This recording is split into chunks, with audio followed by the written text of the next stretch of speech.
7 months of Sundays, of late nights after work, of careful stitches and quiet hope. He deserves something that can't be bought. This has to be perfect. Each photograph pulled from the wedding album, each ticket stub from their first trip, every letter he'd written her during the year they were long distance before he proposed. She bound them into leather, stitched the spine by hand, pressed their initials into the cover. 10 years of us, all in here. He won't see it coming. She slid the portfolio onto the highest shelf in the living room, behind a heavy vase. Safe there until Sunday. He'll love it. The 10th anniversary was the leather anniversary. She'd researched it. This gift was supposed to mean something, but her mother, Linda, had offered to clean the whole house that weekend. Sarah didn't know how to say no. Linda arrived early Saturday morning with a bucket and a smile that didn't quite reach her eyes. Sweetheart, you work so hard. Let me handle everything, especially the living room. So much dust. Sarah felt a prickle of unease as her mother zeroed in on the exact shelf where the portfolio was hidden. You've got so much clutter up here. I am just going to tidy it up a little. Sarah lingered in the doorway, forcing herself not to stare directly at the shelf. It's fine. She's just cleaning. I'll have this place spotless in no time. Hours later, Linda finally put away her supplies and hugged Sarah goodbye. All done, darling. You just relax now. Sarah watched her mother's car pull away. A strange weight settled in her chest. She didn't check the shelf. Not yet. As soon as the door closed, Sarah rushed to the shelf. She lifted the vase. The portfolio was gone. It was right here. I placed it behind this vase myself. It can't just disappear. Her heart pounding, she tore the room apart. Couch cushions flew, curtains ripped back, closet doors banged. She's the only one who was here. Mom had to have taken it. She dialed her mother's number, fingers trembling. The phone clicked. Sarah paced the living room as Linda's cheerful voice came through. Mom, the leather portfolio I made for Michael, the one with our wedding photos, it's missing. Missing? Oh, sweetheart. I didn't see anything like that. I just dusted and tidied. Are you certain? It was on that high shelf behind the vase. You were cleaning right there. I moved the vase to wipe the shelf, but there was nothing. Maybe you misplaced it, honey. You know how forgetful you get. She hung up, her chest tight. The irreplaceable portfolio had vanished. With no time, she drove to the nearest department store. Among generic gifts, she picked a leather-bound journal, nice but meaningless. He'll never know what this was supposed to hold. Our whole history gone. That evening, she set the table with candles, his favorite wine, and a forced smile. Happy anniversary, sweetheart. You've made this night perfect. Perfect. Yes, except for the piece of my heart that's missing. After dinner, she passed him the wrapped box, her fingers cold. Oh, a leather journal. Thank you.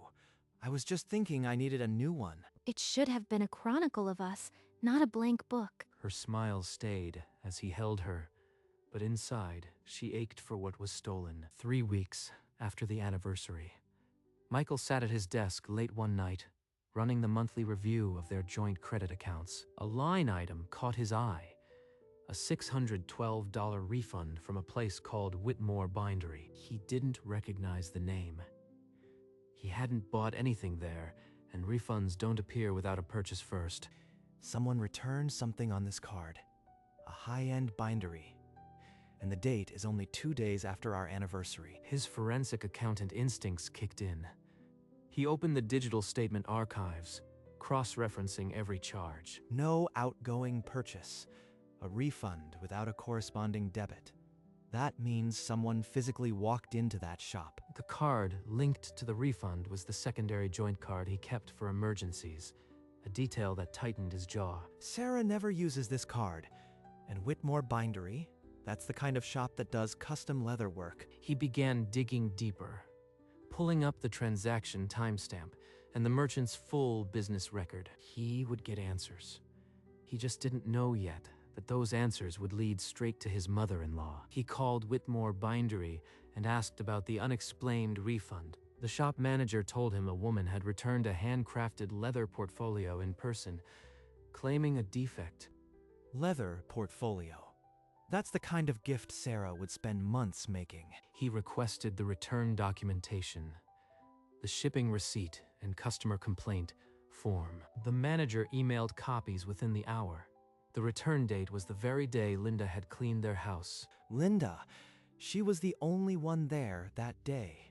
This wasn't a coincidence. He pulled up the family calendar on his phone. Linda's visit was marked, and the return timestamp fit neatly into the window she'd been alone. She stole it and returned it for cash.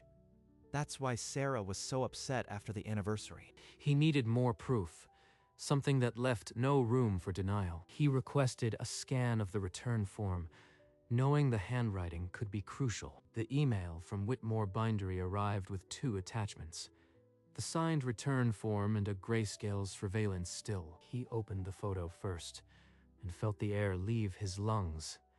Linda stood at the counter, holding the leather portfolio. Unbelievable. She actually took it to the store herself. He opened the return form.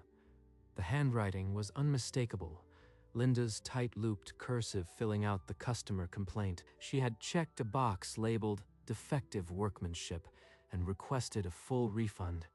The arrogance of it burned. Defective? That portfolio held 10 years of our memories, and she dismantled it for a cash grab. The date stamp on the photo aligned with the refund transaction. The puzzle was complete. I've got everything. The receipt, the return email, the form, and her face on camera. She can't talk her way out of this. He sat back, staring at the paper trail. His wife had grieved in silence for weeks. He gathered every sheet into a neat file.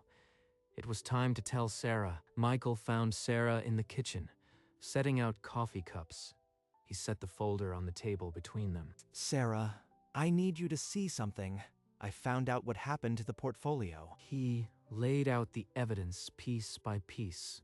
The refund transaction, the return form in Linda's handwriting, the surveillance photo. My mother, she took it back. She told me I misplaced it. She filled out a complaint form, claimed your work was defective, then pocketed the refund. The date matches her visit exactly. Defective, 10 years of love, and she called it defective. For money, for Anthony's birthday. Her hand trembled as she picked up the photo, her mother's unmistakable profile at the counter. You are not alone in this. We'll face it together. She looked at the papers, the quiet, clinical proof of a betrayal that had shattered months of labor. She won't get away with this. Not this time. They sat in the thickening silence, the evidence fanned between them like a deck of ugly cards. We could confront her privately, or we could wait and do it somewhere she can't manage the spin. A private talk would give her exactly what she wants, a stage she controls. She'd paint me as dramatic. Sarah's mind replayed every previous attempt to hold her mother accountable, each one twisted into an insult. Anthony's birthday dinner is next Saturday. Everyone will be there. There, in front of the whole family, she can't gaslight an entire dinner table. Michael nodded once, a forensic finality in the gesture. I'll make triple copies, receipts, photo, the form. When we present it, there won't be a shadow of doubt. For the next hour, they worked in tandem, sealing each piece inside a plain manila folder. The closed folder sat on the kitchen counter, a quiet bomb waiting for the birthday dinner. The night before the dinner, Sarah opened the folder and slid the surveillance photo to the top, her mother's face clear and damning. Let her try to deny that image.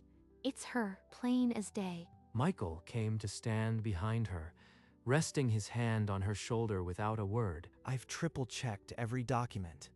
The chain is solid. She's cornered. He found the truth while I was drowning in grief.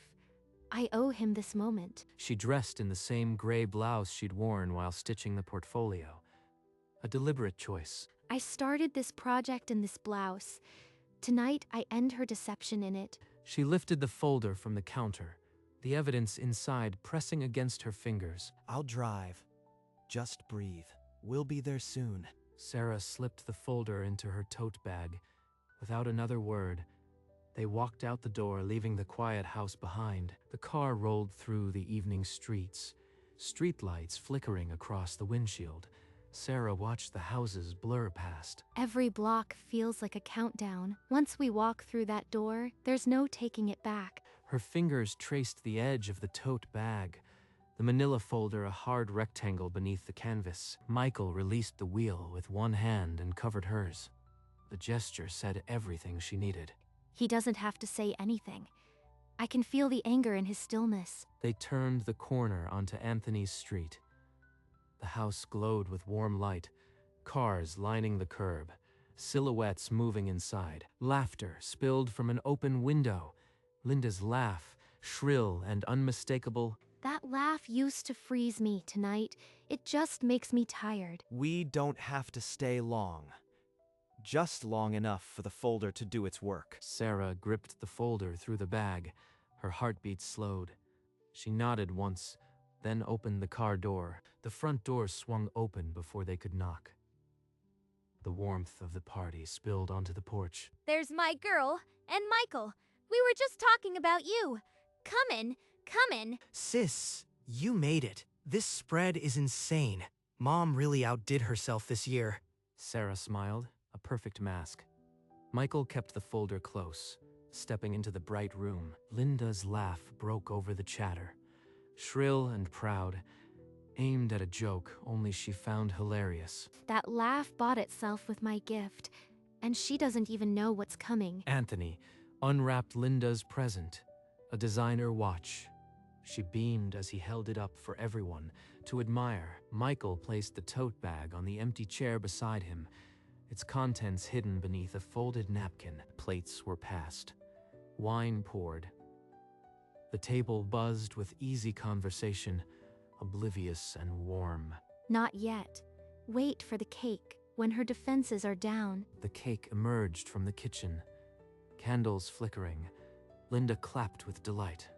Sarah caught Michael's eye and gave a single nod. Michael slid the folder from the tote bag and laid it beside Linda's dessert plate. No word, just the soft friction of paper. Linda's hand, reaching for her wine, stopped midair. Her smile peeled back, confusion flickering beneath. The whole table went still, forks suspended, laughter dead. Anthony's brow furrowed as he stared at the folder between his mother's plate and her untouched cake. What is this? Sarah didn't answer. She folded her hands on the table, her expression calm as still water. Open it. Linda's mouth opened and closed without sound. Her face went from confusion to raw fear. The silence stretched like a wire, ready to snap. Then Anthony's hand reached for the folder. Anthony flipped the folder open. The first thing he saw was the return form. Whitmore bindery letterhead, his mother's handwriting. A return form for a leather portfolio. Mom, what? He pulled out the surveillance photo next. Linda at the counter, unmistakable. His jaw tightened. Linda's face went white. She grabbed the edge of the table, her rings clicking against the wood. You returned it? A gift Sarah made? For cash? His chair scraped back as he stood. Everyone else sat paralyzed, staring at the papers in his shaking hand. You stole from your own daughter? On my birthday? Linda couldn't speak. She just shook her head, eyes darting from the photo to Sarah and back. Anthony dropped the photo onto the table. It landed face up beside the cake, the image damning. The evidence was out. No one would ever look at Linda the same way again. Linda's composure broke. Sobs racked her shoulders as she clutched the table. I didn't mean for this. I was going to return the money. It was just a mistake. Anthony's voice shook with fury. He pointed at the photo, his hand trembling. You stole her gift and pocketed the cash. On my birthday, there's no excuse. Tears dripped onto the tablecloth. No one reached out to her. Sarah sat statue still, watching her mother unravel. Her expression betrayed nothing. Please, I love you. I did it for you, Anthony. I didn't think she'd care. Care? She spent months on that. You humiliated her and called it defective. For what?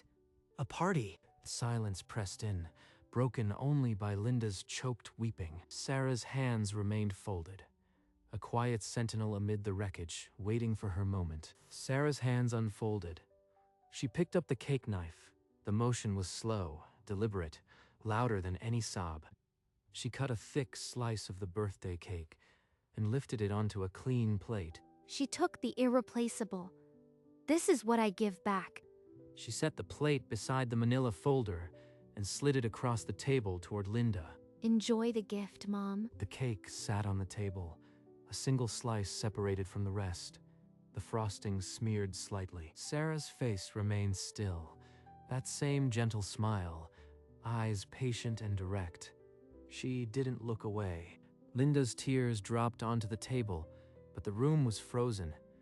No one dared move. The only sound was the faint tick of the clock above the buffet. Sarah folded her hands again. The confrontation was over. The silence now belonged to her. Linda's sobs had quieted to silent, ragged breaths. Anthony stared at her, his fists clenched, jaw trembling with something unsaid. I don't even know who you are. Sarah pushed back her chair. The scrape cut through the silence like a knife. We should go. Sarah picked up her tote bag. The weight of the missing folder was a strange relief. They walked out the door without looking back. Michael pulled it shut behind them. Inside, the table remained frozen. Anthony's fists unclenched, and he dropped his head into his hands. Linda stared at the cake slice, her eyes hollow. The frosting smeared across the plate like a wound. No one moved to comfort her. The birthday candles had long since guttered out. The silence stretched, thick and final. Outside, a car engine started and faded into the dark. The car pulled away, streetlights sliding across the windshield in steady stripes. Sarah leaned her head against the glass. Then she exhaled, a long, shuddering breath that seemed to empty her whole body of the months of bitter silence. Michael said nothing. He just drove, one hand steady on the wheel, the other resting on his thigh, close enough for her to reach. She's exposed. The whole family saw. And somehow I am not the one who feels naked. Wetness streaked her cheeks, but she didn't sob. The tears felt clean, like rain after a long drought. It's over. You were incredible. I didn't feel incredible. I just felt finished. A strange lightness spread through her chest. The weight she'd carried since the anniversary was suddenly gone. They turned onto their street. The house was dark, waiting, unchanged. But everything inside her had shifted. Michael parked and turned to her. His hand found hers again, and they sat there a moment, in the quiet before going inside. Inside, the house was still. Michael hung his keys and disappeared into the kitchen, giving her space. She walked to the living room window and sank into the chair where she used to sketch. For years, I thought if she hurt me enough, I'd finally break. Turns out, I just got tired. Tonight wasn't revenge. It was truth. And truth lands harder than anger ever could. She replayed the moment her mother's face crumpled, not with satisfaction, but with a quiet acknowledgement. It didn't bring me joy, but it brought me a door I thought was locked forever. Outside, the stars were faint above the streetlights. She watched them without the old ache. She can't hurt me like that again. She gave up the only weapon she had. She leaned her head back, the weight of years lifting into the dark. This was what peace felt like. I don't regret it, not 1 second. 3 days after the dinner, Sarah's phone buzzed during breakfast. Anthony's name lit up the screen. Sarah, I just need to say this. What Mom did was unforgivable. I don't blame you for walking out. I need some time to wrap my head around it. Being her favorite feels like a lie now. Take all the time you need, Anthony. I am not angry at you. There was a pause, then a faint thanks, before the line went quiet. She set the phone down. Linda's contact remained dark. No calls, no texts, no voicemails loaded with false remorse. The silence used to feel like accusation. Now it just feels like a door I finally locked. The days that followed were ordinary. Groceries, work, dinner with Michael. But something had shifted. She noticed she laughed without self-consciousness, slept through the night, woke without dread. Maybe the real gift wasn't the portfolio. Maybe it was the quiet that came after. A year passed. The kitchen calendar turned its pages until it landed on the same date, Anthony's birthday again. Linda had not spoken to her in 12 months. No calls, no guilt-laden birthday cards, no requests for forgiveness. The family gatherings that used to orbit Linda dissolved. Sarah didn't miss them, but she noticed how much lighter Sundays felt. I spent years mourning a mother I never really had. Turns out, her absence is the kindest thing she ever gave me. She had once believed the portfolio was the greatest gift she could give. She'd been wrong. The true gift wasn't the leather book she lost, but the silence that followed. Linda's punishment was Sarah's reward. Enjoy the gift, Mom. You gave me one too. She smiled at the thought. The same patient smile that had unsettled her mother that night. The wound had healed into something both scar and liberation. And Sarah finally, truly understood what it meant to be free. Michael came to stand behind her at the window, his hand resting on her shoulder as the last light faded. Peace isn't the absence of pain. It's the presence of something quieter than the past. She turned and leaned into his side, her head finding its old place on his shoulder. You are smiling, not the mask, the real one. I know. It fits better now. They stood together as the room dimmed, no need for words. The portfolio was gone, but the space it left had filled with something unbreakable. She looked out at the quiet street, the ordinary houses, the ordinary night. Some gifts arrive wrapped in loss, the truest ones you never hold, and Sarah, at last, had learned to keep the best of them.